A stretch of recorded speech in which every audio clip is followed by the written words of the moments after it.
Hello students, आप सभी का एक बार फिर से हमारे चैनल में बहुत स्वागत है। आज की क्लास में हम हिंदी के कुछ अच्छे महत्वपूर्ण बहुविकल्पीय प्रश्नों को हल करेंगे। तो स्टार्ट करते हैं। पहला प्रश्न है, रस मीमांसा के लेखक कौन है?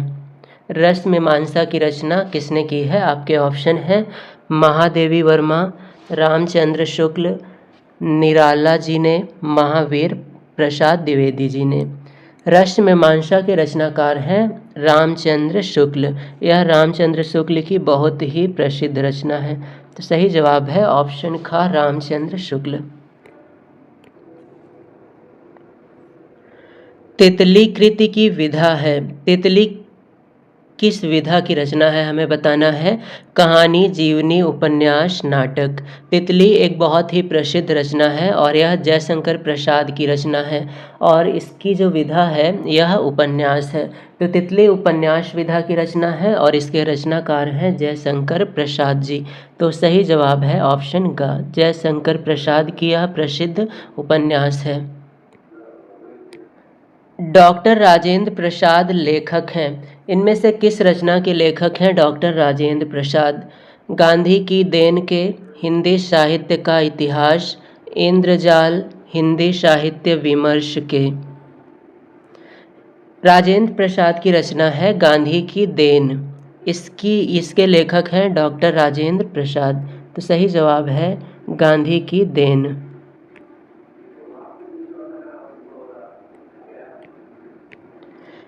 साहित्य और कला किसकी रचना है? आपके ऑप्शन हैं पद्मलाल, पुन्नालाल बख्शी, सुमित्रा नंदन पंत, भगवत शरण उपाध्याय, जयप्रकाश भारती। साहित्य और कला भगवत शरण उपाध्याय की प्रसिद्ध रचना है। सही जवाब है ऑप्शन ग, भगवत शरण उपाध्याय। शुक्लोत्तर युग के लेखक हैं। इनमें से कौन शुक्लोत्तर युग के लेखक हैं? राधा चरण गोस्वामी, चतुरसेन शास्त्री, दौलतराम धर्मवीर भारती। धर्मवीर भारती शुक्लोत्तर युग के लेखक हैं। तो सही जवाब होगा ऑप्शन घ।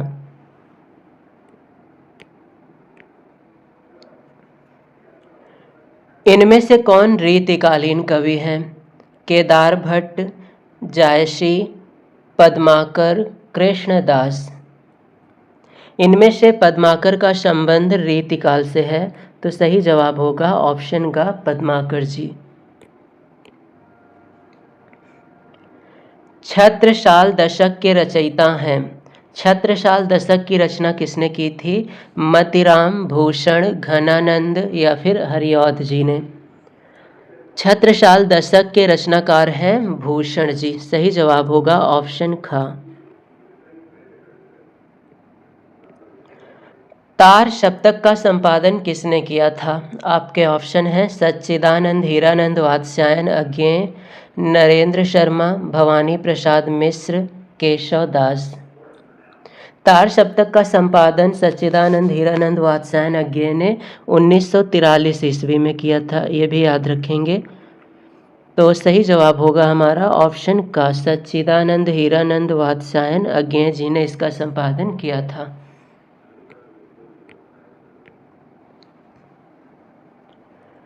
सुमित्रा नंदन पंत की रचना है। इनमें से कौन सी रचना सुमित्रा नंदन पंत की है?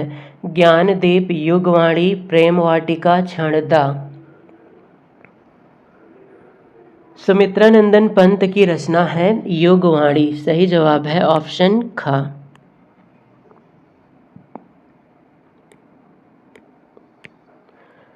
स्मृति की रेखाएं किस विधा की रचना है? जीवनी, भेंट वार्ता, संस्मरण, नाटक। स्मृति की रेखाएं यह महादेवी वर्मा की प्रसिद्ध रचना है और इसकी विधा है संस्मरण। तो सही जवाब होगा ऑप्शन ग। साथ ही साथ याद रखेंगे यह महादेवी वर्मा की प्रसिद्ध रचना है। करुण रस का स्थायी भाव है भय, निर्वेद, विस्मय, शोक। इनमें से करुण रस का स्थायी भाव कौन सा है? सही जवाब है ऑप्शन घ, शोक करुण रस का स्थायी भाव है। पीपर पात सरिस मंडोला में कौन सा अलंकार है? उत्प्रेक्षा, रूपक, उपमा, यमक।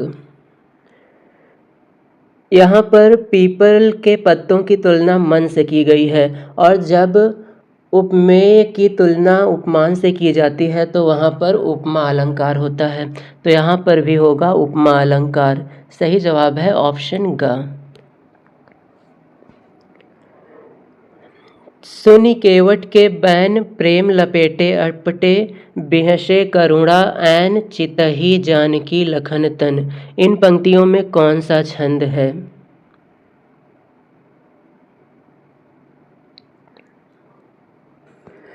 जहाँ पर 4 चरण हो और साथ ही साथ पहले और तीसरे चरण में 13-13 मात्राएं तथा दूसरे और चौथे चरण में 11-11 मात्राएं हों, वहाँ पर सोरठा छंद होता है। इन सब की मात्राओं को चेक करेंगे तो पहले और तीसरे इनमें 13-13 मात्राएं आएंगी, दूसरे और चौथे में 11-11 मात्राएं।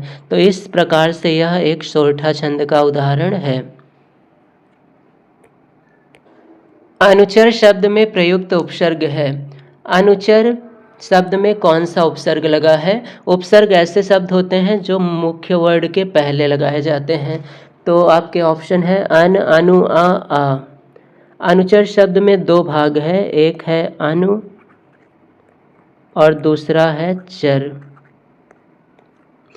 अब चर के पहले अनु लगा है तो यहाँ पर उपसर्ग होगा अनु, अर्थात सही जवाब है ऑप्शन ख, अनु। प्रत्यय के प्रकार हैं। प्रत्यय कितने प्रकार के होते हैं? 2, 4, 5, 3। प्रत्यय मुख्यतः 2 प्रकार के हैं। पहला होता है कृत प्रत्यय और दूसरा है तद्धित प्रत्यय।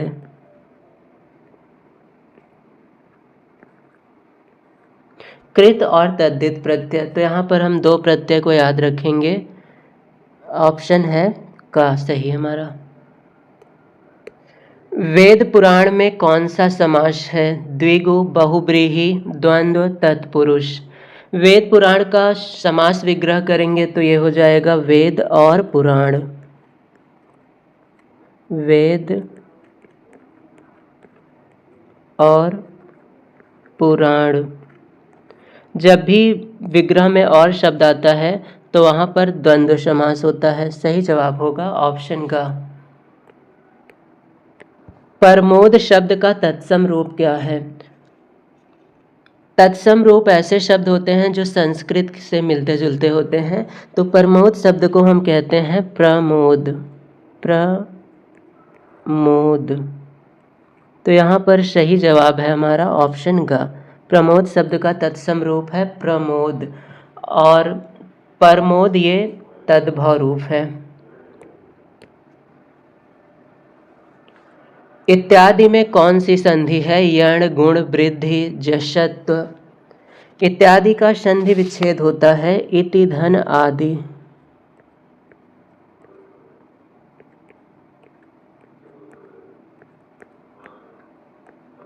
यहाँ पर ई से आ का मेल हो रहा है और जब ई से आ का मेल होता है तो यह परिवर्तित हो जाता है आय में।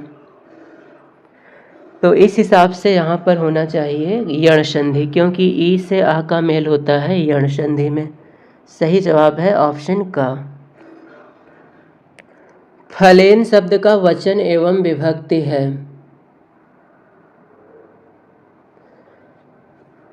आपके ऑप्शन हैं 4। फलेन शब्द का शब्द रूप ध्यान से देखते हैं।